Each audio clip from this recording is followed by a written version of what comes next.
ダーツチャンネルをご覧の皆様、こんにちは。 S ダーツオフィシャルプレイヤーの小野啓太です。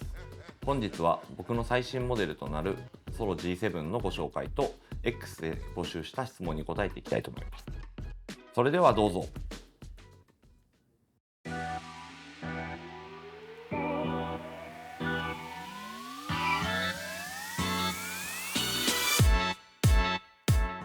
質問コーナー。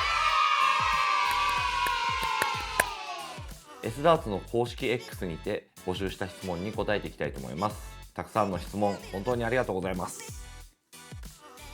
高坊さんからいただいた質問です。先日 YouTube チャンネルを開設されましたが、ドッキリ企画の動画を撮る予定はありますか？そうですね、YouTube、やっぱね、面白いものをみんな見たいと思うんであれなんですけど、ちょっと一旦今のところはちょっと DSTV の動画がやっぱちょっとメインになってくると思うんで、その後はちょっとね、ドッキリでダーツバーに行ったりとか、そういうなんかこう皆さんが面白いとね、それで面白くなかったらすごい嫌なんで、面白いものが撮れたらいいなっていうところはやっぱ思ってる部分はありますね。平田もさんからいただいた質問です。今後お店の横展開2店舗目などは考えていますか？そうですね、多店舗展開はちょっと考えてはいるんですけど、亀戸にあるディライトフルは、ちょっと僕が、家から近いのもあって、最後までこうダーツを自分が投げる場所として、出したんで、そうですね、2店舗目以降は、逆にこう、サラリーマンの、グループの人たちが来たりとか、そういう風にできるような、駅から近くて分かりやすい場所にあるお店をちょっとやっていきたいなとは思ってます。西吉さんからいただいた質問です。啓太さん、いつも応援させていただいてます。西吉さん、ありがとうございます。もいつも来ていただいてありがとうございます。啓太さんといえばユニフォームにも使われている有翼のライオンがシンボルとして印象的ですが、このシンボルを使うようになったきっかけや当時のエピソードがあれば教えてください。そうですね、シンボルっていう意味では僕20歳の時に一番最初契約したのがアルティマダーツだったんですけど、もともと翼が好きで、一番最初実はペガサスだったんですね、僕モチーフが。でペガサスを、アルティマの選手の時はずっと着て背負ってて、で、ターゲットさんに移籍したタイミングでどうしようかなって、その年はシンボルなしでやってたんですけど、でその次の年にクロスさんっていう、事務所に所属したタイミングで角川さんが競馬が好きっていう理由で馬のモチーフを使ってて、僕のペガサスどうしようかなと思って、馬とペガサスはちょっと違うっていう認識でもいいって言われたんですけど、やっぱなんかそのせっかくねシンボル使うんだったらやっぱ強い動物がいいなってことで、ライオンと翼を、合わせて有翼のライオンになったっていう実は、もう11年前ぐらいのエピソードなんですけど、そういうエピソードがあります。翔太坂口プロ推しさんからいただいた質問です。坂口プロ推しなのにありがとうございます。いつもジャパンで活躍している姿を YouTube ライブで見ています。小野啓太プロがいつもこなしている練習メニューを教えてください。そうですね、基本的には、まずイメージ作りのために、ブルを、投げます。でブルーを投げて、矢飛びとかが、安定してきたタイミングで、クリケナンバーを、練習するようにしてるんですが、最近はちょっと切り返しっていう意味で、20、20、19、19、19、18、18、18、17みたいな9マークトライの練習をちょっと率先的にするようにしてて、やっぱこのスリーインナベッドが必要な展開よりもやっぱここっていう9マークが入るかどうかで試合の展開がやっぱ決まっている部分がやっぱすごい多いなっていうのを最近感じてて、やっぱどうしても下からの上がやりにくい日とか、上からの下がやりにくい日っていうのがやっぱりこの日によって違うんですけど、そういうのがやっぱこの減ってくるように最近はちょっと練習メニューの中にそれを入れて、あとはちょっと時間が余ったら、主要ダブルというかよく使うダブルを練習してるっていう感じですね。3度の飯より猫さんからいただいた質問です。ダーツ以外に熱中しているものは何ですか？そうですね。今ちょっと僕、なかなか趣味ないことで、有名じゃないけど、ずっと趣味がないんですけど、そうですね。最近は、何に熱中してるって言ったら、結構勉強。ちょっとこの DSTV もそうなんですけど、やっぱ自分がやったことないことに今結構挑戦したりっていうことがこの2年ぐらいやっぱすごい多くて、結局お店を始めるにしてもやっぱ勉強が必要だし、この大会 DSTV 運営するにしてもやっぱりこう自分が知らない知識をやっぱ入れなきゃいけなかったりっていうところで、最近はちょっとこう自分の知識を広げるっていう意味でちょっと勉強してます。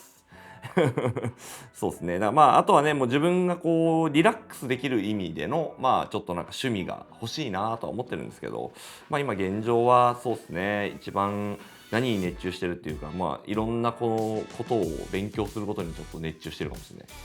以上です。皆様たくさんのご質問ありがとうございました。また S ダーツで募集した際はぜひよろしくお願いします。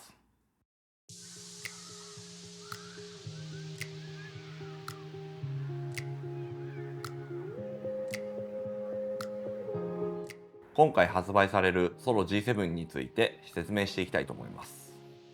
ソフトが通常版と S ダーツ限定版、スティールが通常版の計3種類の発売となっています。今回のスペックですが、ソフトが通常版と S ダーツ限定版共通で全長 44mm、最大径 6.8mm、重量が 17.5g となっています。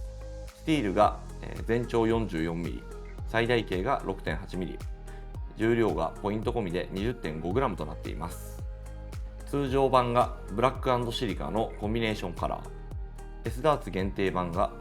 僕のパーソナルカラーであるパープルを中心に添え、前後がブラックと、シルバーを配したカラーになっています。皆さんお好みのものを手に持っていただければと思います。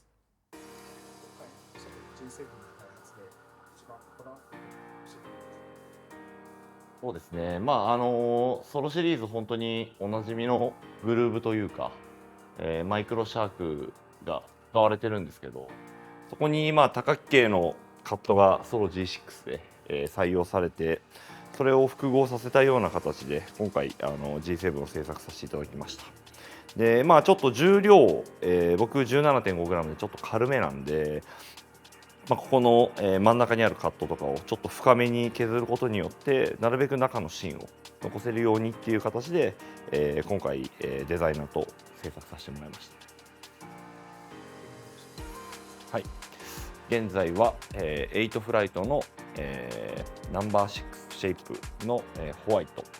のオノケータモデルの G3、使用してます。でシャフトは、8シャフトの、ケータオのフィックスド 25mm、そうですね、これもう通常の 26mm ではなく、自分モデルとして開発していただいた、25mm のシャフトで、ここに、マットの加工をちょっと入れて自分がグリップしやすいようにちょっと、加工してもらってます。グリップですが、現在3フィンガーになっていて、以前はもう少しシャフト寄りを握っていたんですけど、現在ちょっとバレルにしっかりと、指3本が乗っている形で、もともとちょっとこの矢角がちょっと下がり気味ではあったんですけど、なるべく今ちょっと前よりちょっと上ぐらい、まっすぐぐらいを意識して今グリップするようにしています。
皆様ここまでいかがだったでしょうか。オンラインショッピングをご希望の方は動画の説明欄に S ダーツのリンクがありますので、そちらをチェックしてみてください。またお得にご購入できますので、僕のクーポンコードケータオノをぜひ使っていただけたら嬉しいです。 S ダーツの実店舗である池袋店、錦糸町店、台湾にある台北店に足を運んでいただければ試し上げができます。心ゆくまで試搭してみてください。動画の高評価、チャンネル登録、温かいコメントもお待ちしてます。以上、S ダーツオフィシャルプレイヤーの小野啓太がお送りしました。動画を最後までご覧いただきありがとうございました。